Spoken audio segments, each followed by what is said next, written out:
예, 오늘 본문 우리 베드로후서 1장 5절 6절 말씀을 중심으로 성품의 변화 이렇게 하라 우리 첫 번째 시간 갖도록 하겠습니다. 참 신앙의 성장이 어떻게 가능할까요? 그동안 한국 교회가 믿음으로 구원받는 것을 참 강조한 것 너무나 중요한 거죠. 근데 그러다 보니까 믿음으로 구원받는 것에 그냥 안주하고 마는, 사실 믿음으로 구원받는 것은 대단히 중요하지만 신앙의 첫 출발이거든요. 이 스타트인데 우리가 이제 마라톤에서 또 단거리 경주할 때에 스타트만 잘한다고 되는 게 아니거든요. 그 시작인데, 그죠? 내가 예수 믿고 나 이제 구원받아 놨으니까 살아 있는 동안에는 내가 그냥 적당하게 신앙생활하고 죽어서 천국 가면 그만이 아닌가. 자꾸 신앙을 공식으로 생각한단 말이죠. 절대 그렇지 않습니다. 그래서 우리 신앙생활은 어떤 경우도 안주하시면 안 돼요. 그래서 창세기부터 요한계시록에 보면 우리가 약해질까 봐 때로는 확신을 주기도 하는데, 확신을 줬다가 때로는 야, 내가 참 이 신앙생활을 제대로 하고 있나? 위협을 또 주면서 우리를 계속 긴장 상태로 몰아갑니다. 우리는 한쪽만 강조하면 됐다 생각이 없냐 있거든요. 그래서 주님 오시는 그날까지 우리 신앙의 경주에서 우리가 승리하는 우리 모두가 되기를 소원합니다.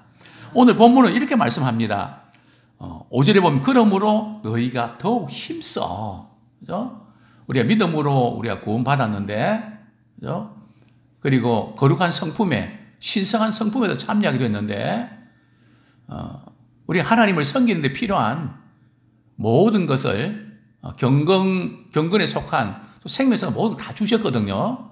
그러니까 다 주시고 나서 하나님께서 우리에게 뭘 원하실까요? 이제 신앙의 성숙을 향해서 달려가야 된다는 거죠.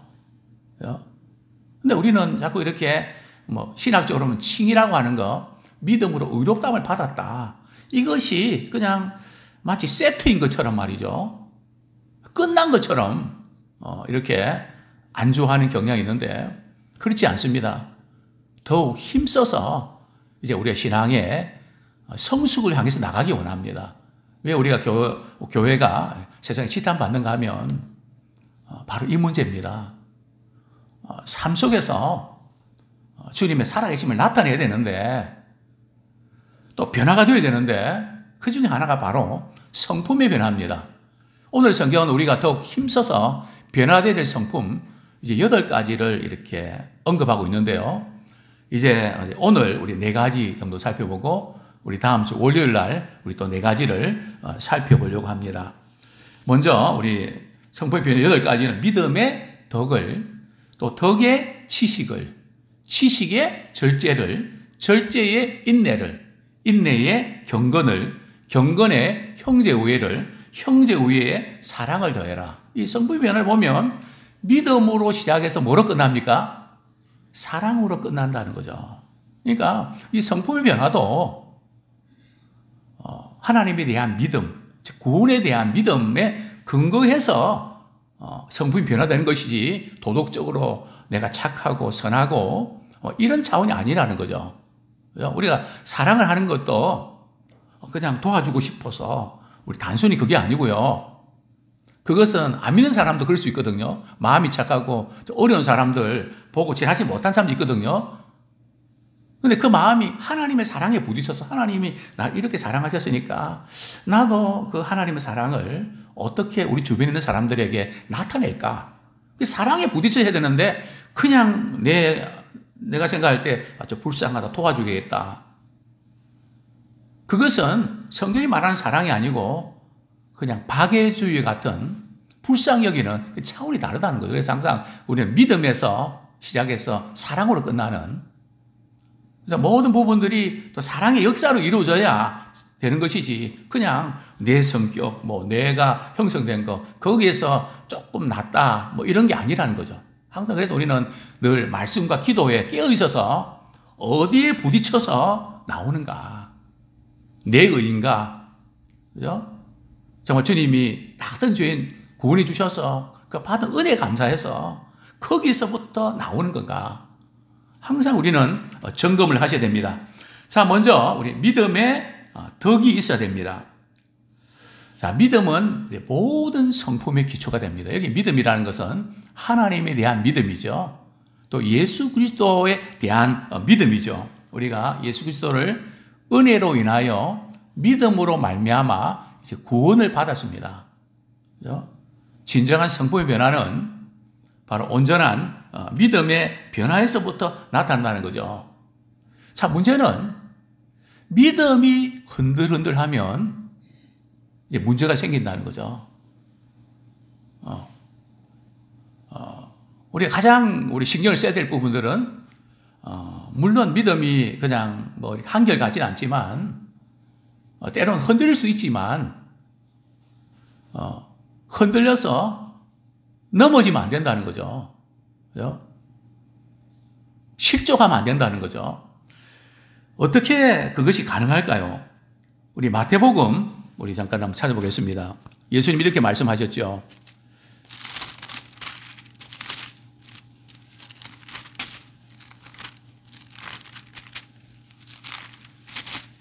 마태복음 7장 24절, 25절. 네, 우리 25절부터 27절까지 보겠습니다. 시간 관계상. 시작. 비가 내리고 창수가 나고 바람이 불어 그 집에 부딪히되 무너지지 아니하나니 이는 주추를 반석 위에 놓은 까닭이요 나의 이 말을 듣고 행하지 아니하는 자는 그 집을 모래 위에 지은 어리석은 사람 같으리니 비가 내리고 창수가 나고 바람이 불어 그 집에 부딪힘에 무너져 그 무너짐이 심하니라. 우리 잘 아는 대로 이제 모래 위에 세운 집과 그죠? 반석 위에 세운 집. 그 차이점이 뭔가요? 모래 위에 지은 집은 그냥 말씀을 듣고 그냥 끝나버리는. 그것은 모래 위에 지은 집이라는 거죠. 반석 위에 지은 집은요, 말씀을 듣고 그 말씀대로 반응하는, 행동하는, 평소에는 차이가 별로 안 납니다. 그죠? 시험이 오고 고난이 찾아오면 말씀 듣고만 끝난 분들은 그 흔들림이 심각합니다. 무너짐이 심하다는 거죠. 그래서 우리가 평소에 말씀을 듣고 우리 기도하고 순종하는 가운데 우리가 때로는 시험이 계속 오죠. 그죠? 그러나 우리는 그 시험을 통해서 더욱더 믿음이 견고해지는 그런 우리가 되기를 소원합니다. 정말 성품의 변화를 위해서는 반드시 하나님에 대한 믿음, 또 말씀에 대한 믿음이 있어야 됩니다. 무엇보다도 우리가 이렇게 예수 믿으면 왜 성품이 변하는가 하면 우리 예수 믿을 때 어떤 변화가 일어나는 거죠? 믿을 때 우리 성령께서 역사하시고요. 또 성령이 우리 안에 거하십니다. 성령은 하나님의 영이거든요. 예수의 영입니다. 그죠?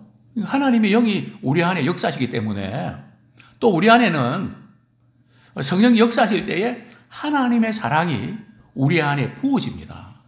그죠? 저는 그것이 참 너무나 놀라운 참 변화였습니다. 저는 사람들을 미워했습니다. 좀 이렇게 어떻게 보면 좀 염세주의라 할까요? 사람이 싫었습니다. 그죠? 더구나 뭐 결혼한다는 거, 누가 같이 산다는 거 질색이었습니다. 그죠? 뭐 그냥 사람 자체가 싫었으니까요. 제 안에 무슨 사랑이 있다가 말이죠. 예수님 만나서 그게 조금 더 보태졌으면 제가 별 차이를 못 느꼈을 텐데. 제가 이렇게 기도할 때입니다. 하나님, 제가 주일학 때부터 교회 생활하면서 예수님이 나를 사랑하셨다는 거 너무 많이 들었습니다. 머리로는 알겠는데 가슴까지 내려올 수 있도록 성령님 역사해 주세요. 그런 신앙생활 하고 싶습니다. 근데 정말 하나님의 사랑이 머리에서 가슴까지 내려왔습니다. 그 순간 저에게는 모든 것이 사랑스럽게 보였습니다. 그죠? 사랑하고 싶어서 미칠 것 같았습니다. 그죠? 하나님의 사랑을 받고 난 이 사랑을 누구한테 이게 전해야 되겠는데, 그죠? 정말 열심히 전도했죠. 그죠? 그리고 교회 봉사도 열심히 하고, 그냥 내가 열심히 아니라, 하나님 나를 이렇게 사랑하시니까 나도 좀 하나님 사랑해야 되겠는데, 어떻게 해야 되지? 교회가 하나님이 집이니까, 또 성도들이 하나님 그리스도의 지체니까, 사랑해야지. 그죠? 그러다 보니까 제가 우울하고 슬펐던 성격이 바뀌고요. 그냥 항상 웃는, 그냥 기뻐하고 말이죠. 감사하고, 평안하고, 그죠? 그러니까 이 기질 자체는 잘 안 바뀌지만 성품이 바뀌더라고요. 모든 것이 어둡게만 보였는데, 이제 밝게 보이는 거 있죠. 감사하다, 귀하다, 그죠? 우리 이전에 이번 주죠. 김상선 권사님 댁에 신방 갔을 때 그분이 잘 쓰는 표현이 있거든요. 그냥 뒤집혔다고. 그죠? 진정한 변화는 우리의 심령이 뒤집혀야 됩니다. 그죠?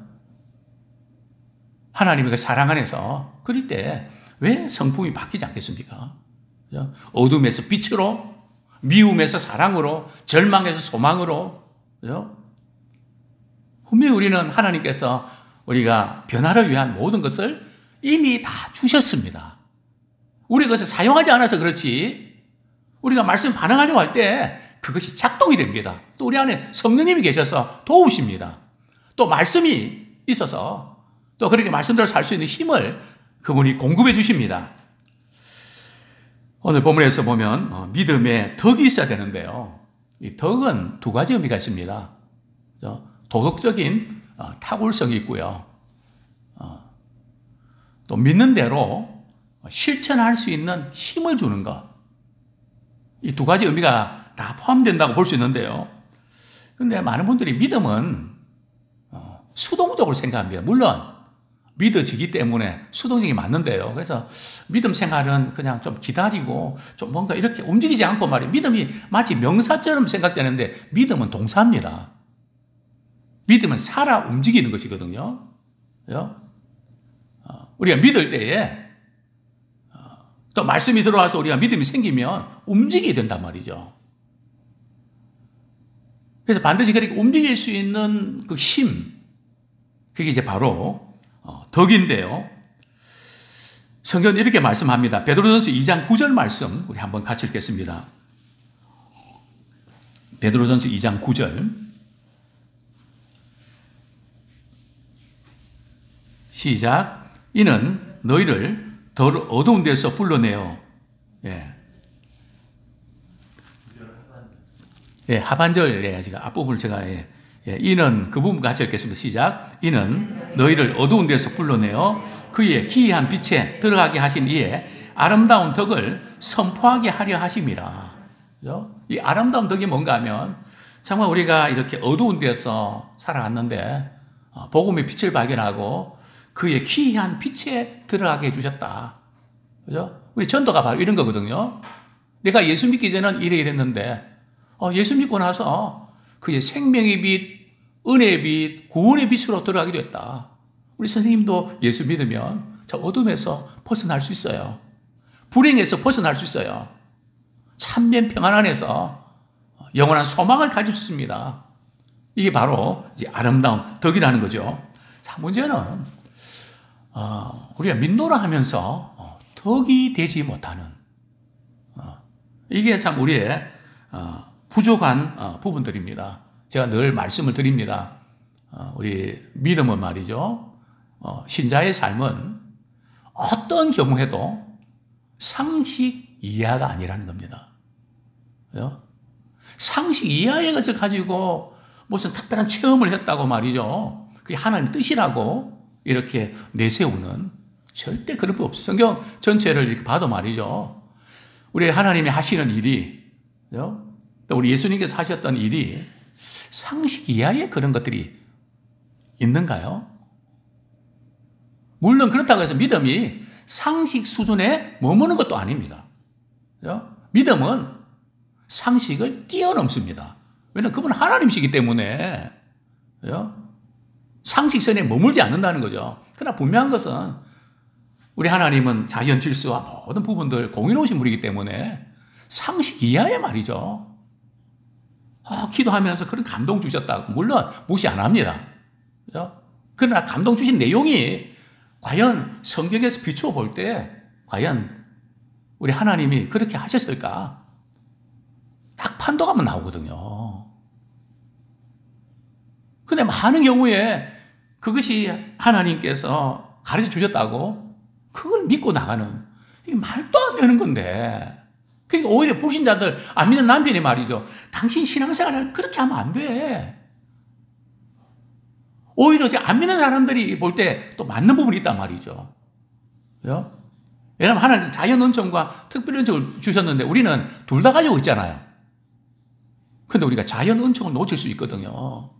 그죠? 이 두 가지가 다 하나님께 주신 은총입니다. 그죠? 구원에 관한 은혜는 특별 은총이죠. 우리 믿는 자들이 주셨습니다. 그래서 우리가 이런 참 덕을 세우는 부분에서도 우리가 참 이렇게 탁월한 그런 또 감동을 끼치는 그런 우리가 되기 원합니다. 늘 우리가 덕이 된다는 것은 상대 인격을 존중하고 공동체의 유익을 세워가는, 그죠? 항상 이런 부분에서 우리가 잘할 수 있기 원합니다. 믿음이 열심을 낸다고 하면서 덕을 세우지 못하고 상처를 주고 실족해하는 이런 부분들은 정말 아니고요. 당시에 베드로 전서 후서 기록될 당시에 거짓 교사들이 이런 잘못된 폐해를 끼쳤던 것을 보게 되는데 오늘날도 참 그런 부분이 있는 것 같습니다. 자, 두 번째로 덕의 지식을, 그죠? 이 덕의 지식을 여기서 말하는 지식은 뭘까요? 뭐 세상에서 공부 잘하는 그런 지식일까요? 뭐 당연히 그건 아니죠. 덕을 세우는 데 필요한 분별력과 지혜를 가르칩니다. 어떻게 하면 덕을 세우는데도 지식과 분별력이 있었는데 바로 그런 것을 가르치는 거죠. 이런 지식은 일시적으로 그냥 한꺼번에 얻어지는 것이 아니라 점진적으로 이렇게 시간이 걸림을 보게 됩니다. 자, 우리 로마서 15장 14절. 로마서 15장 14절. 같이 읽겠습니다. 시작. 내 형제들아, 너희가 스스로 선함이 가득하고 모든 지식이 차서 능히 서로 권하는 자임을 나도 확신하노라. 그렇습니다. 이렇게 믿음으로 이렇게 덕을 이렇게 세우는데, 그죠? 어떻게 그 덕을 세우는다 하는데 분별력과 지혜가 필요합니다. 특별히 우리가 전도할 때 우리가 그냥 일방적으로 말이죠. 막 강요하고 위협하는 경향이 있거든요. 절대 우리가 이렇게 그렇게 하면 안 됩니다. 상대가 어떤 사람인지 알아야 되거든요. 상대가 지금 어떤 기분인지. 그분들을 헤아리면서 우리가 복음을 전해야 됩니다. 우리 예수님 한번 보십시오. 우물가의 여인, 그녀에게 복음 전할 때 어떻게 하셨나요?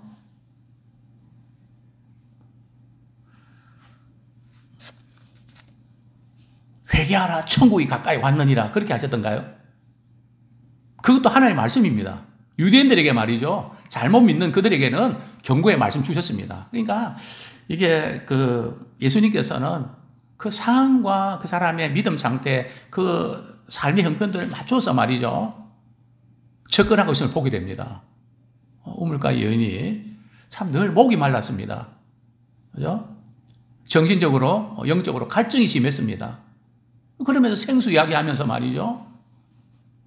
무엇보다 이 여인이 감동받은 대목이 뭡니까? 내 남편 데려와라.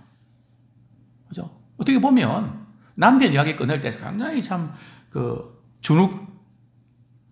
전역 당하게 되고 위축 당할 텐데 상처받을 수 있을 텐데 근데 이분이 내 문제를 알아줬다는 것에 대해서 완전히 그냥 감동받고 마음을 여는 거 있죠. 이게 바로 지식입니다. 어떻게 접근하는가? 빌립이 나다나엘 전도할 때도 그렇지 않습니까? 예수님이 나사렛 출신이다 그렇게 하니까 나사렛에 무슨 선한 것이 나오겠냐? 그래 한번 가보자고 예수님한테. 예수님 나다나엘 오시는 거 보고 참 이스라엘이고 그 속에 간사함이 없다. 그러니까 나다나엘이 말이죠. 자기 어떤 성격과 이런 부분들 이렇게 아니까 도대체 나를 어떻게 아셨습니까? 빌립이 널 부르기 전에 너가 무화과 나무 아래에 있는 거 내가 봤어. 왜냐하면 나다나엘 입장에서는 말이죠. 빌립이 나에 대해서 예수님한테 뭐라고 이렇게 이야기했나? 그래서 예수님이 이렇게 말씀하시나? 그래 생각할 수도 있었겠죠. 빌립이 너를 부르기 전에 내가 너를 무화과 나무 아래 봤다. 무슨 뜻입니까? 성경에 나와 있지 않지만 나다나엘은 참 메시아를 기다릴 수 있습니다. 그분은 어떤 분일까? 고민하며 묵상할 그때 예수님이 보셨다는 거죠. 바로 이런 지혜를 바로 이렇게 발휘할 수 있는 덕을 바로 세울 수 있는 분별력이 우리에게 필요한 줄 압니다. 덕에는 지식이 있어야 됩니다. 자, 그 다음에 지식에는요, 절제가 있어야 됩니다. 지식은 교만하게 할 수도 있거든요. 우리 지식을 전할 수 있어도 절제가 필요합니다. 왜요? 성령의 열매 가운데 하나가 바로 절제입니다. 근데 여기 절제는 말이죠. 지식을 바르게 사용하는 지혜입니다. 그죠? 우리가 사실이라 할지라도 이게 덕이 되지 아니하면 절제를 해야 됩니다. 어떤 분들은 사실이라 그러면 그걸 말하지 않고는 견디지 못하는 경우도 있거든요. 정말 이런 부분들을 우리가 늘 절제해야 되는데 만약 우리 신앙인이 우리 육신의 일이라든지 세상 일에 절제하지 못하면 믿음이 흔들릴 수가 있습니다. 항상 우리가 영적인 싸움을 싸운 사람은 주님 앞에 서는 그날까지 우리가 자기와의 싸움, 환경의 싸움에서 절제가 필요합니다. 운동선수들이 절제하잖아요. 그렇습니다. 또 무엇보다도 우리가 이렇게 말하는데도 절제가 필요합니다. 개인적으로 이야기할 때 하고 말이죠. 공적으로 같이 사람들이 모여서 이야기할 때하고 달라져야 됩니다. 이걸 구분하셔야 돼요. 개인적으로는 뭐 이렇게 이야기해도 이렇게 잘 받아들이는데 같이 있을 때는 입장이 달라집니다. 제가 지난주에 어떤 목사님이 마음이 많이 상했던 모양입니다.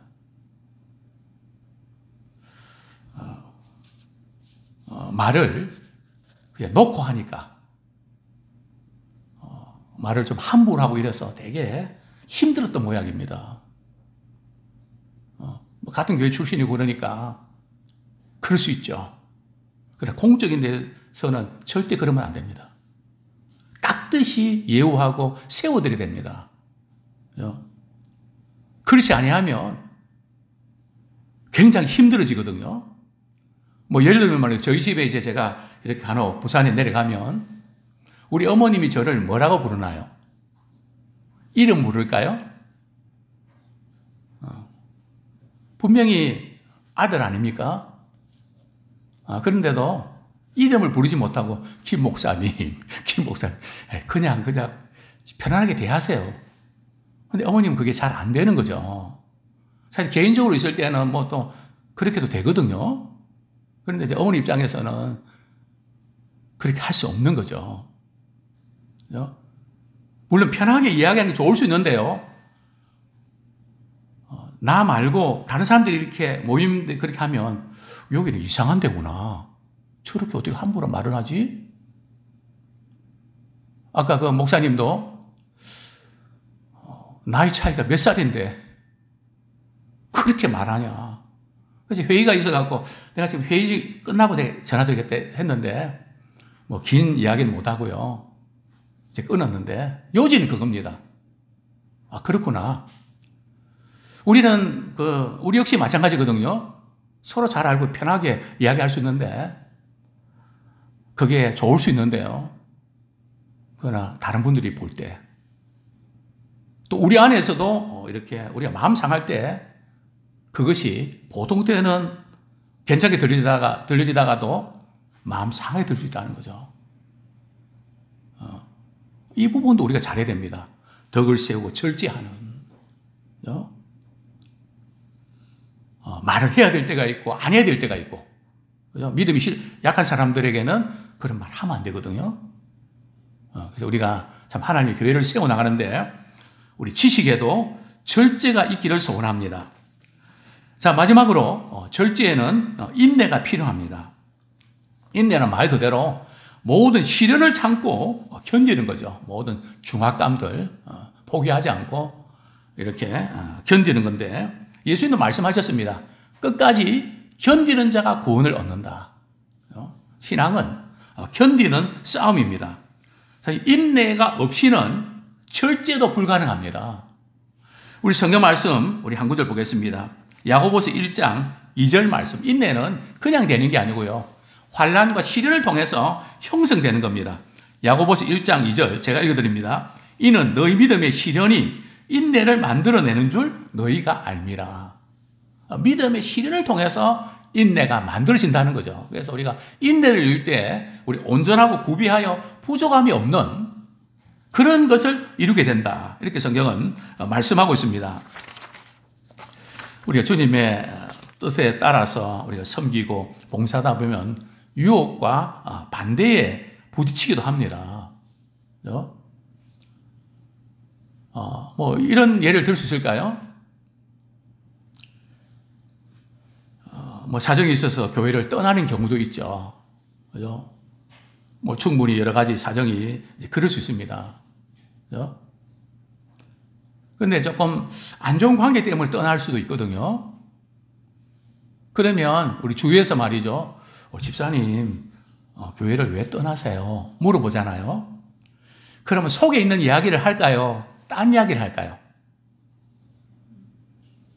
어떻습니까? 나는 누가 싫어서, 미워서 나가는데 그 이야기 할 수 있나요? 빙빙 돌립니다. 다른 이유를 댑니다.